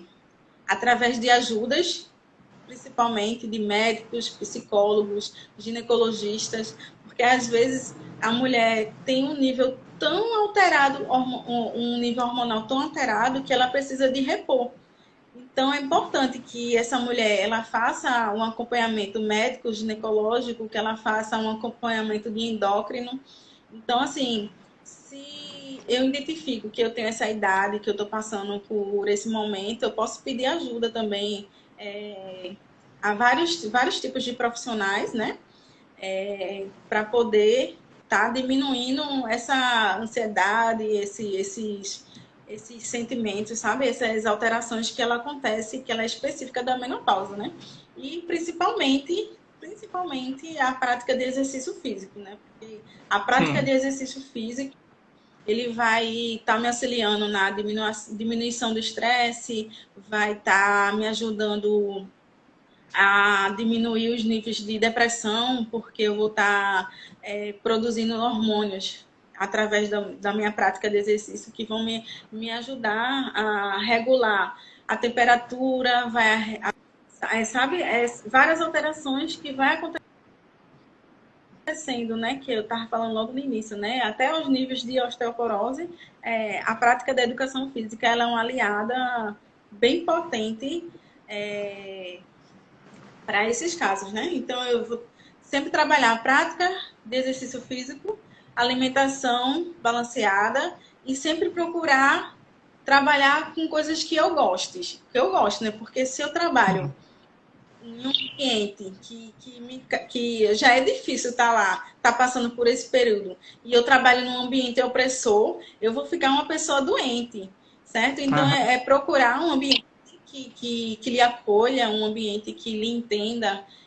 Se eu não tiver condições disso, eu vou procurar o quê? Um hobby, uma coisa que me tire, pelo menos quando eu não estiver naquele local, me tire da mente aquelas situações que eu tenho vivenciado.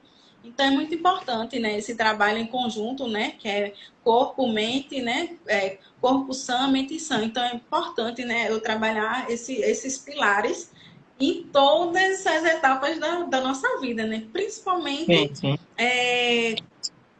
na menopausa. E assim, a gente perpetuar esse cuidado, né? A gente ensinar nossas crianças para que elas tenham aqueles hábitos saudáveis desde lá pequenininha, porque quando ela chega lá na menopausa, esses fatores eles já vão estar diminuídos. E Bem uma menores, coisa, né? tem mulheres que passam pela menopausa e não sentem nada. Ah, oxe, isso é frescura de vocês, eu não estou sentindo nada, porque realmente Aham. existe um limiar, como eu estava falando do limiar da dor, existe o limiar também Sim. hormonal para cada ser humano, né? Então, assim, cabe a gente trabalhar cada ser humano na sua individualidade, nos seus contextos sociais, econômicos. Então, assim, são vários fatores. Tem mulher que se debilita, como tem mulher que não sente nada. Não sente nada. E a gente precisa trabalhar todo tipo de mulher, todo tipo de situação, com sua particularidade, com sua especificidade e com suas demandas, né? A gente tem que acolher a mulher, ver a demanda que ela nos traz, ver junto com ela o que é que pode ser melhorado, ver junto com ela o que seria ideal para ela, o que é legal para ela, porque às vezes o que é legal para ela não é legal para mim. Montar uma Aham. rotina junto com ela e, assim, fazer ela não ser participante, né? Fazer ela com que ela tenha autonomia, para que ela tenha empoderamento e que ela saiba que ela não é normal, que ela não é anormal, que aquilo é normal, que aquilo é fisiológico e que aquilo vai passar, que é só uma fase. Fátima, a gente tem as secretarias de saúde da mulher que elas atuam para Uhum, promover essa atenção integral à própria saúde delas em exatamente. todos os ciclos da vida, certo? Tendo em vista a questão de gênero, orientação sexual, raça, etnia e os determinantes e condicionantes sociais que impactam a saúde dessa mesma mulher e na própria vida delas. Aí eu pergunto a você, que cuidados são dispensados às mulheres trans? Existem alguns programas para essas mulheres trans, já que elas também começam a fazer essa reposição hormonal? É, eu não sei se existe em todos os lugares, mas eu conheço aqui em Pernambuco, tem o Hospital das Clínicas, que tem uma Sim, clínica voltada, né, para o pessoal trans, né, trans homem, trans mulher, independente da opção que a pessoa faça a migração, né? Existe esse sim. cuidado lá, tem apoio psicológico, tem disponibilidade de medicação para fazer essa transição de forma mais suave, de forma mais leve. Então, lá é bem. Eu não tive a oportunidade de conhecer, Ah, especificamente certo. de ir até lá um laboratório e ver como é a rotina. Sim. Mas tive uma amiga que ela fez um TCC lá, voltado para o pessoal trans, né? E assim, é um pessoal que sofre constantemente discriminações. Eu já cheguei a estar. Eu acho que é até antiético falar isso, né? Mas assim, eu não vou falar exatamente como foi, mas vou falar o contexto. Eu estava em um local e chegou um, uma mulher trans lá, para poder estar fazendo essa reposição hormonal. E os profissionais que estavam lá, eles se negaram a fazer, disseram que não era da competência deles, que eles não iam fazer. E ok, né? Para eles não ligavam, né? Mas eu estava lá e eu pude fazer a diferença na vida daquela pessoa. Eu disse, espera um pouquinho aí que eu faço. Eu não me neguei, não, eu Aham. faço, não se preocupe, não. Aí fiz os atendimentos que eu tinha que fazer, depois eu chamei aquela pessoa, né? E vem cá que eu vou fazer a sua medicação agora. Ela, rapaz, muito obrigada porque você fez isso, porque onde eu faço está fechado e eu tinha que aplicar essa medicação hoje, e as pessoas têm medo de se envolver. E assim, é uma coisa simples, né, que você pode fazer que é a diferença na vida de uma pessoa, porque Sim.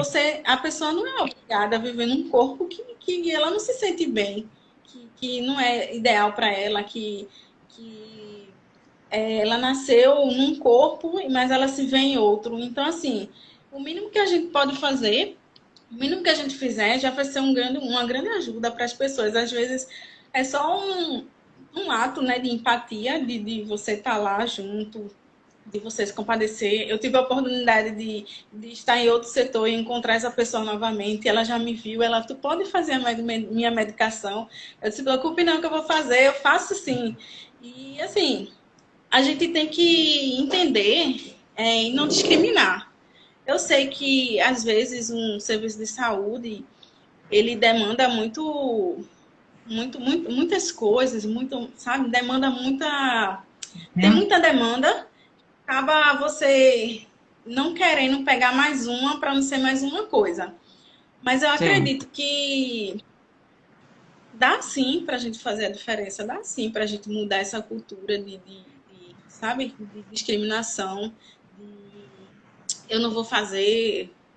É uma coisa simples, gente. Se você sabe como fazer, se você sabe que existe, que aquilo deve ser feito, que pode ser feito, que a pessoa está com receita lá para fazer, não é nada contra a lei, porque você não faz. Você vai promover uma alegria, você vai promover um bem-estar para aquela pessoa. Então, são conjuntos de coisas que graças a Deus assim tem mudado bastante, né? Antigamente era bem difícil, né? Essa acessibilidade.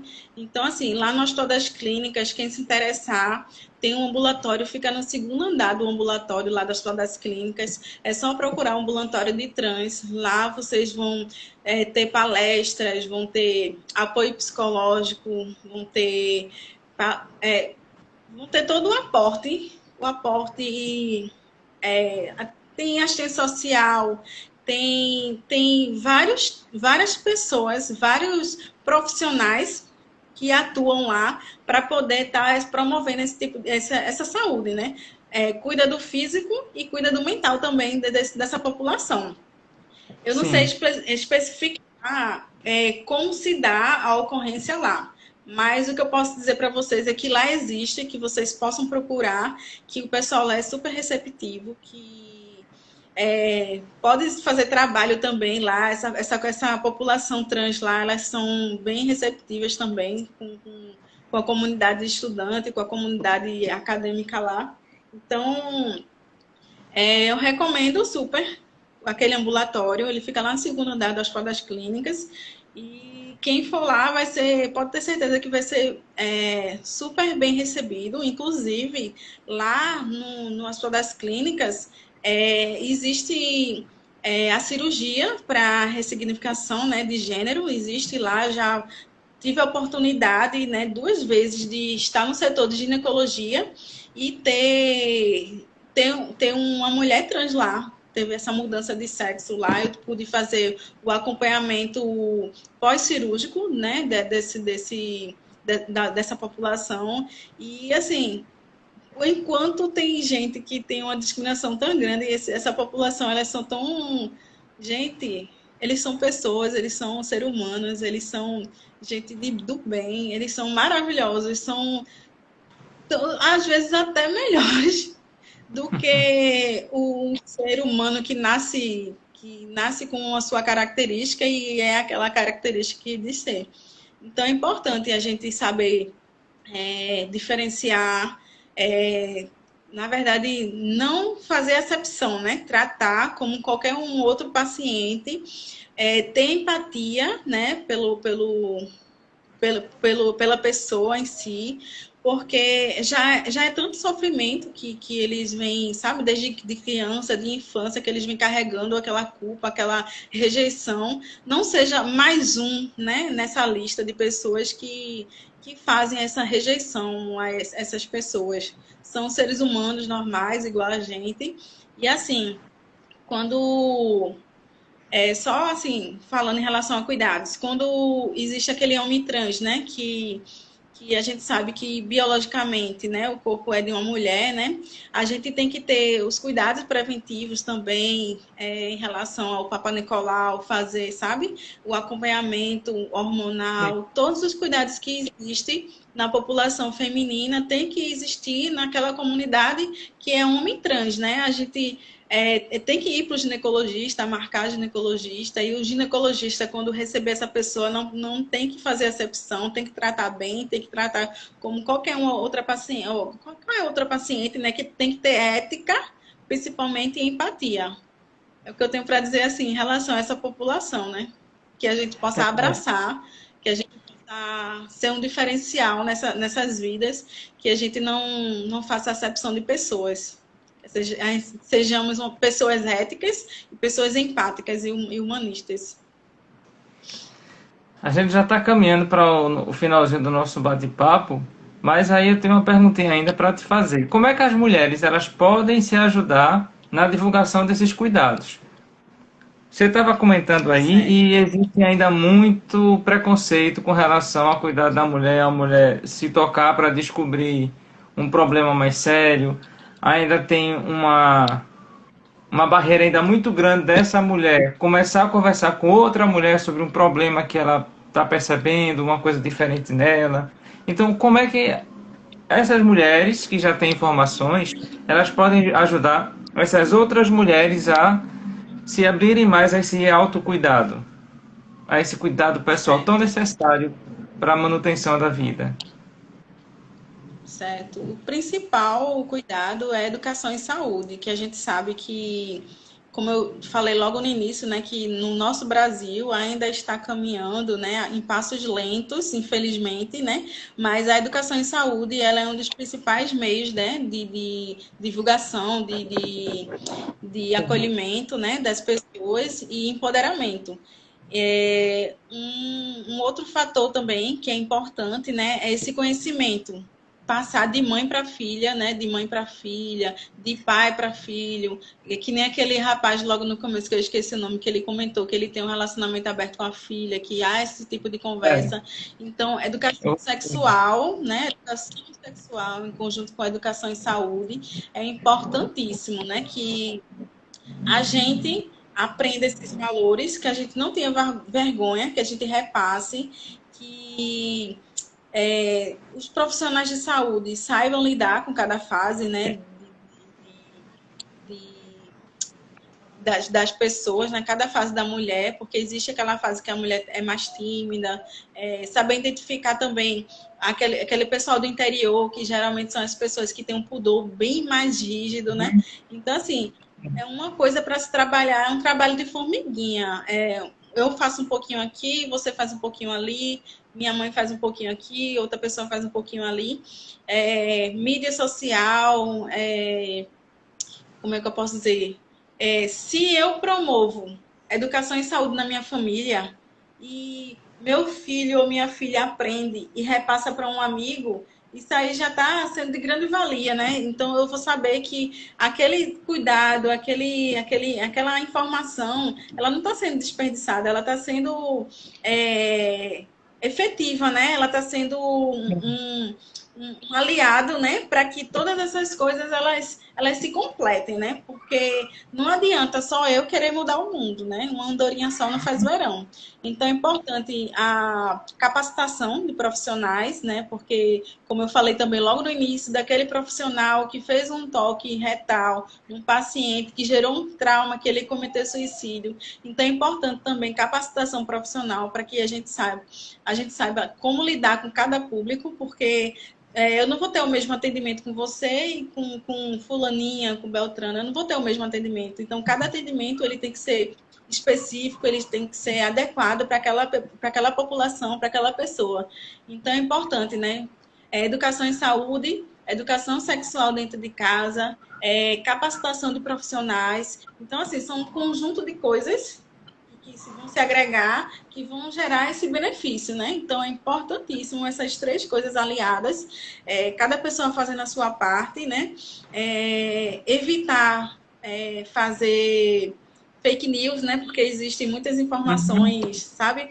Por exemplo, Sim, eu estou atendendo uma paciente e ela chega para mim e fala: ô enfermeira, é verdade que eu não posso lavar meu cabelo? Eu estou aqui internada faz tempo e minha família diz que eu não posso lavar meu cabelo. Aí, ou seja, aquelas crendices, né? Quebrar aquelas culturas. Tem culturas que realmente é importante manter, mas assim, higiene básica, né, gente? Uma sim. criança não, é uma criança que sabe, o adulto passa a informação, oh, não passa cabelo, não molha o cabelo não, porque senão pode dar febre, pode dar isso, pode dar aquilo. Aham. Então, assim, e é uma coisa que a mulher vai se sentir bem lavando o cabelo, o ato de lavar o cabelo, ela não consiga, eu já estou coçando, meu cabeça já está coçando, eu posso lavar, não vou ficar, eu vou ficar bem. Então, assim, são informações que a gente precisa identificar, que existe naquele meio para a gente trabalhar, para a gente desmistificar, dizer, desconstruir, sabe, aquela cultura. Sim. É um trabalho de formiguinha. é bem difícil, mas ele não é impossível não, né? Cada um fazendo a sua parte, a gente vai conseguir chegar no objetivo principal, né? Que é promover aquele empoderamento, promover aquele autoconhecimento, para que eu possa buscar no momento certo, na hora certa, o profissional certo. E assim, uma coisa também é eu entender que existem vários tipos de corrimento. Tem um corrimento que ele é normal e tem um corrimento que não é normal. Então, assim, não procurar um médico a qualquer momento, principalmente assim durante a pandemia. Eu tenho que saber se o corrimento ele não está me causando nenhuma coceirinha, se ele não tem nenhum odor, se ele é transparente, se ele é leitoso.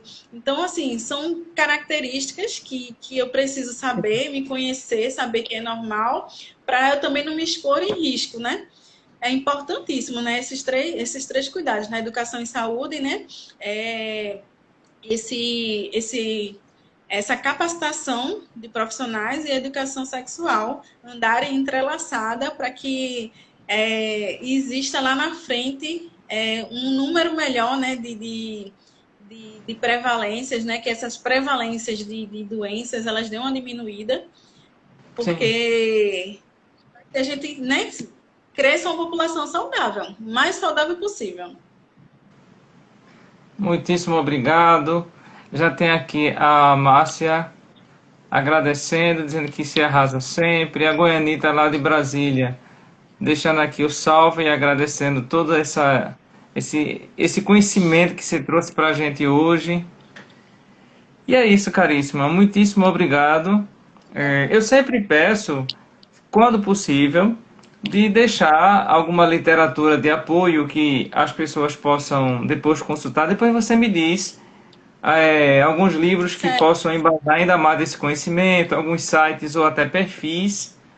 E para a gente coroar esse momento, você tem uma mensagem para a gente ficar ainda pensando ainda mais, uma mensagem final. Não digo final, né? Porque eu creio que eu espero repetir depois, lá na frente, no futuro, esse nosso bate-papo em outras perspectivas. Então, assim, o que eu tenho para falar para vocês, primeiramente, obrigada, né, por vocês estarem nos prestigiando, né, estar interagindo com a gente, né, poder conhecer um pouquinho mais desse universo da mulher. E, assim, que nós possamos nos empoderar, que nós possamos nos conhecer, que nós possamos manter a rédea, né, em nossas mãos, né? Porque, assim, nosso corpo, nossas regras, que a gente possa ter essa mente, né? Que existe o normal e existe o patológico, e que se eu tenho esse autoconhecimento, se eu tenho esse empoderamento, eu vou saber identificar e eu vou poder prevenir e poder erradicar vários tipos de doenças físicas e também mentais. Então, que nós, mulheres, possamos tomar as rédeas de nossas vidas, entender que nós somos seres humanos, que nós somos pessoas, que nós merecemos muito mais do que a sociedade tem para nos dar. Que a gente possa correr atrás dos nossos direitos, certo? E nunca nos dar satisfeita por uma resposta que a gente acha que não está certo, sempre desconfiar de tudo, certo, gente? Que a gente possa ser líderes e promover, repassar esse conhecimento, né? E essas atitudes para os nossos futuros, né? Que a gente possa quebrar culturas que não agregam, que a gente possa criar culturas que sejam benéficas para a nossa geração futura, certo? Esse é o meu recado para vocês. Muitíssimo obrigado, Fátima. Tenha uma boa noite, bom descanso. Obrigada. Até que todos estão muito felizes e bastante informados e satisfeitos com a sua contribuição. Muito obrigada. Que qualquer coisa estamos à disposição, viu? A gente agradece demais. Até uma próxima. Até. Tchau, tchau. Uma boa noite, bom descanso. Então, nós acabamos de conversar com a Fátima Trindade, que era enfermeira especialista em saúde da mulher. Ela deu uma travadinha porque eu acho que ela já está saindo. Então fica esse cuidado. A gente lembra muito essa questão com a própria Simone de Beauvoir. Vocês, mulheres, estão se tornando mulheres a cada dia, então não tenham cuidado de se cuidar. Aproveitem as dicas que foram ouvidas e cuidem-se. E a gente se vê no próximo Conversa Atrevida. Muitíssimo obrigado por sua presença e até breve.